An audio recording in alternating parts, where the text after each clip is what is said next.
नमस्कार मित्रांनो, आपल्या सर्वांचे स्वागत आहे एका नवीन व्हिडिओमध्ये. आज आपण SketchUpचं जे HDRI काय असतं, ते कसं अप्लाय करायचं ते बघणार आहोत. HDRI स्कायचे फायदे खूप आहेत. ज्यामुळं आपल्याला रेंडरिंगचा जो आउटपुट आहे, त्याच्यात आपल्याला फार चांगली म्हणजे आउटपुट इमेज आपल्याला बघायला मिळते. तर आता हा एक SketchUpचं एक हे अपार्टमेंट आहे. हे मी हा असा सीन सेट केलेला. हे 2च सीन मी सेट केलेले. हे आपले हे ट्री आहेत आणि हा थोडा असा पालापाचोळा आहे. तो मी आपल्याला पाहिजे तसं मी सीनप्रमाणे इथे मी ॲडजस्ट करतो आणि हे सराउंडिंगला हे असं बॅकग्राऊंडला आपल्याला हे बिल्डिंग्स वगैरे दाखवून घेतले. तर HDRI काय कुठून आपल्याला आपल्याला समजा तुम्ही Googleवर गेलात, तर इथे तुम्ही स्काय HDRI फ्री डाउनलोड केला, तर तुम्हाला बरेच वेबसाईट आहेत जे आपल्याला फ्रीमध्ये देतात.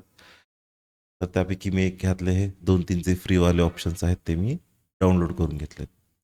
तर आपल्याला जर चेंज करायचं असेल, तर हे स्कायमध्ये आपल्या ह्या स्काय बॉक्सच्या ह्या ऑप्शनमध्ये आपल्याला हा जो फोल्डर आहे, तर इथून आपण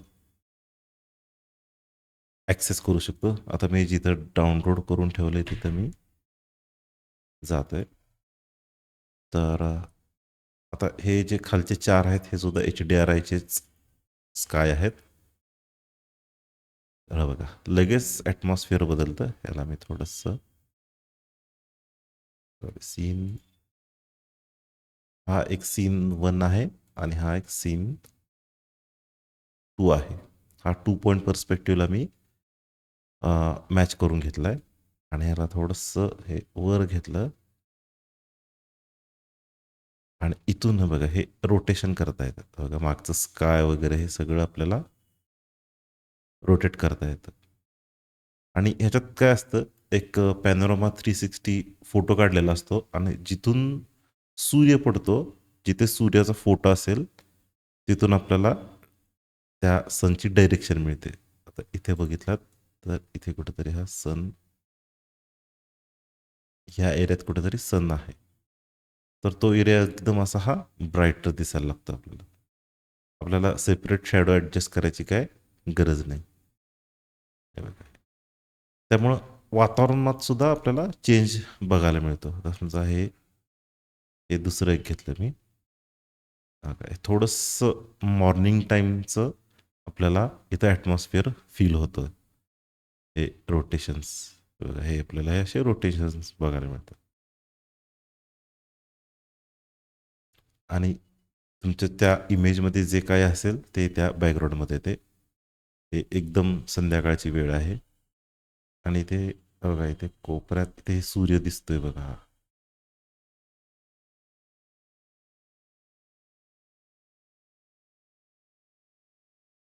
HDRIच्या चा फारच फायदा आहे. माझं रिकमेंडेशन आहे की सगळ्यांनी वापरावं. मी तरी सध्या तरी हे वापरतोय. ह्यानं काय आहे की एकदम स्काय आपलं एकदम डार्क ब्लू दिसतं. जसं आपल्या भारतात आहे तसं आपल्याला इथे बघायला मिळतं. ओके. इथून हे थोडंसं हे आपल्याला ॲडजस्ट करता येतं.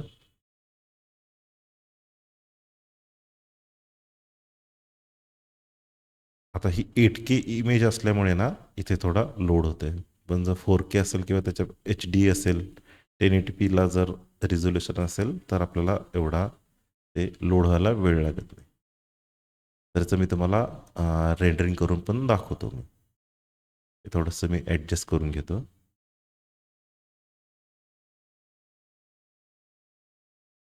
ही थोडीशी झाडाची सावली आपल्या या रिजनवर पडते म्हणजे कसं थोडं नॅचरल वाटतं. मग काय आपल्याला इथून हे स्क्रीनशॉट घ्यायचा आहे आणि सेव्ह करायचं आहे. थोडा वेळ घेतं ते. तोपर्यंत मी तुम्हाला दुसऱ्या अँगलने जे केलेलं ते मी तुम्हाला दाखवून घेतो. पिक्चर.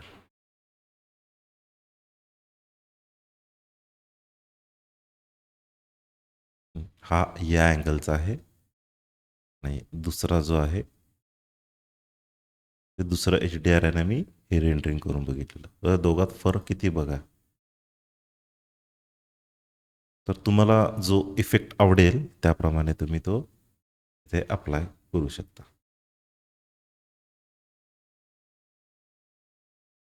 तर हे आपलं रेंडरिंग एक चालू आहे. याचं रेंडरिंग झालं की मी तुम्हाला याची फायनल इमेज दाखवतो. तर आपलं हे रेंडरिंग झालेलं आहे. मला ती फायनल इमेज दाखवतो. तेव्हा ही अशी इमेज दिसते. एकदम छान शॅडो वगैरे आपल्याला बघायला मिळतात. आणि हा साईड अँगल, एक साईड अँगल आहे आणि हा फ्रंट अँगल आहे. हे थोडंसं मला कलर म्हणजे डेप्थ थोडी कमी वाटते ह्याच्यात. तशी जरा डेप्थ आहे. त्यामुळे मी ही HDR आहे सिलेक्ट केलेली.